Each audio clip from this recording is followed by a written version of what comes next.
In this video, we're going to be bleeding our hydraulic brake system on our RS5 series scooter from Roadrunner.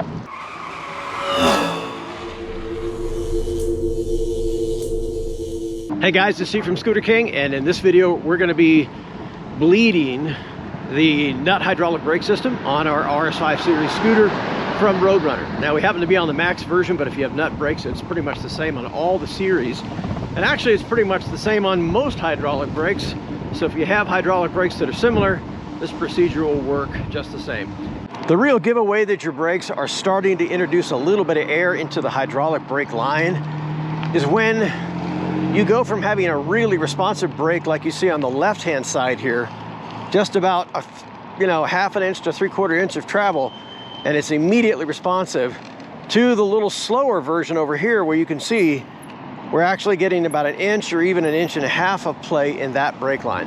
We're going to start out in the shop today, and the first thing we're going to do is just remove all the accessories and everything that are kind of around the brake line itself, just to make it a little easier to work on.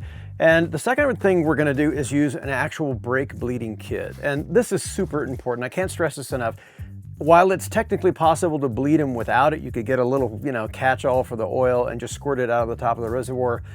It makes a mess, and it's very hard to keep from getting more air into the system by doing that. So I'll leave this information on this particular kit in the links below. It's just off of Amazon, but the advantage of it is that it has all the right connectors and everything for the brake reservoir and all the attachments and stuff. It makes your life so much easier. So really think about getting one of these if you're gonna do brake bleeding at all. All right, next up, once we get all this torn down, we're gonna take it outside because it can be a little bit messy, and then we'll start the process.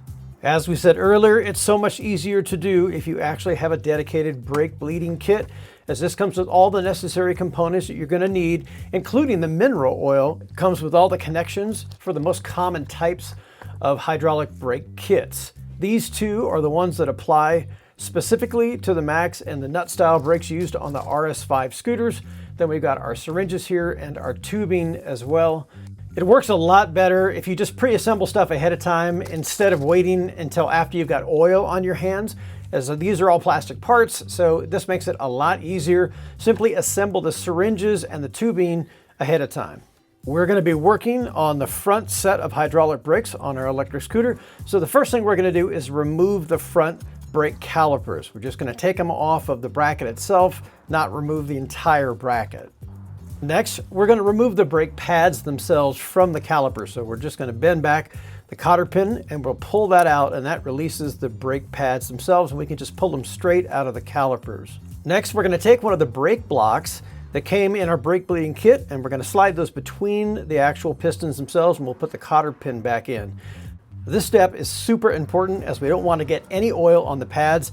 It'll render them almost unusable. So we're going to put some shop rags down just to keep the mess at a minimum, as this oil has a tendency to kind of get everywhere. And we're going to put our little snap locks onto the syringe tubing, and this is just going to keep air from getting back into the tubing. And we're going to fill each one of the syringes up about halfway with our mineral oil so that they're preloaded and ready to go once we open the top and bottom valves on our brake caliper and on our upper brake lever. Once we have the syringes preloaded, you'll notice there's going to be air gaps and space at the top here. And we want to get that out of the line before we actually attach these to the top and bottom reservoirs. So we're going to hold it vertically, and then we're going to just squeeze upwards so that all the air gets removed out of the hose and line. And then we're going to clip these closed just to keep that nice and air-free.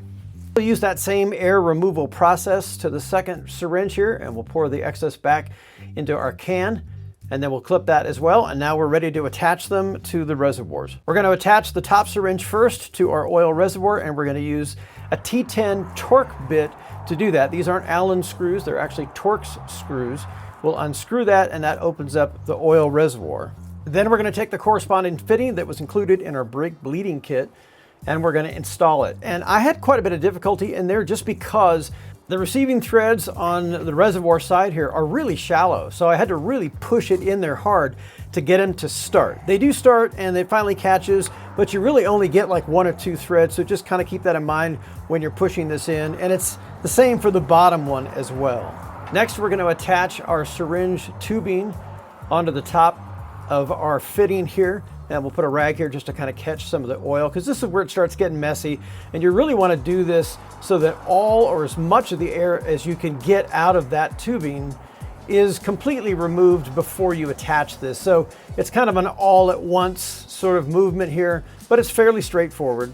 Then we'll do the bottom syringe, and the same thing applies. It's kind of tough to get it in that hole, but once those threads catch, it does stay put and it's ready to go. Then we can just take our bottom syringe. We'll push all the air out of it like we did with our top syringe. We'll clip it closed and then simply press it onto our oil reserve fitting here. And then we'll make sure that it's unclipped as we're ready to start pushing oil back and forth. We'll start from the bottom so that gravity works to our advantage, and we'll make sure that our syringe is unclipped, and we'll slowly start pressing this through the syringe, up through the line, and towards the top. It takes a pretty firm grip, and as we plunge from the bottom to the top, we can see the air bubbles coming up through the line and into the top syringe. Once the top syringe is completely full, we're going to reverse the process. Now we'll plunge from the top to the bottom. We're going to lift the syringe up so that all the air in the syringe floats to the top, and then we'll plunge all the way down through the line.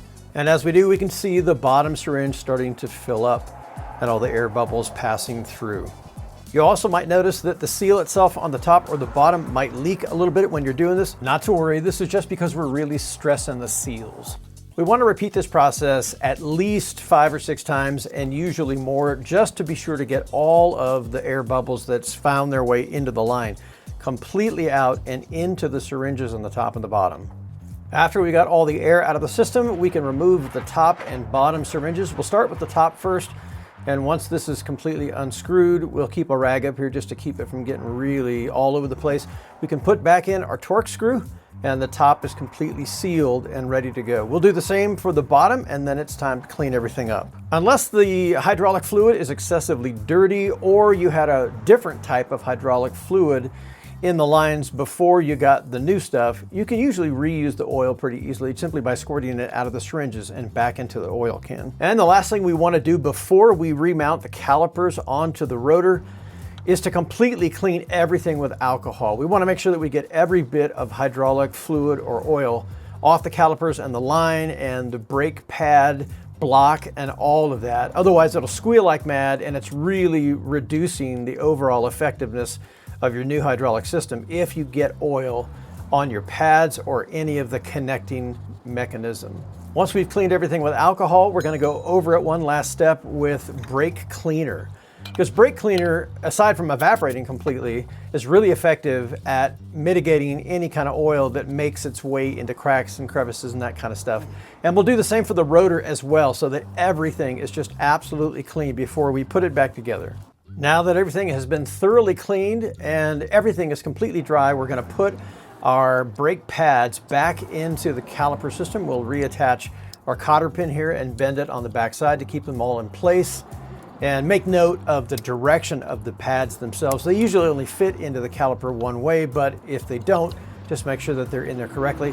And then from here we can mount our calipers back onto our brake bracket, but we're not going to tighten them down completely yet. We're going to do one thing first. We're going to check our brake lever action here, and as we can see, we've got nice and tight and responsive brake lever action. Next, we'll do a quick front brake alignment, and I've done a whole video on this, and I'll leave it in the links below if you want to check it out. But the quick and short of it is, if you depress the lever and then use a Velcro tie to keep it in place, that'll grab the front rotor with the new pads. And with the calipers still loosened, we can now tighten them completely down. And this grabs the rotor just right and makes sure they're right in the ballpark. Once you got the brakes completely bled and the system's all back together again, you're back to having that super secure and surgical stopping precision that you had when they were new. And it's a great feeling to be able to just have 2 fingers on the levers and be able to stop on a dime like that. So as you can see, it's pretty straightforward once you get the whole process started, especially if you're outside. You know, it's a little bit messy and stuff. So once you plan for that and you have a brake bleeding kit to do it correctly with, it goes pretty fast and it's pretty easy. Just take your time, be patient, and really work that lever completely so that you make sure you get all of the air out of it. Hey, thanks for hanging out, guys. I appreciate it. If you learned something or if this is helpful in any way, please hit the subscription and notification bells. It helps keep a young channel like this growing, and it helps me make more videos like this for you guys. Stay safe, get outside, rip it up, have fun. We'll catch you in the next video.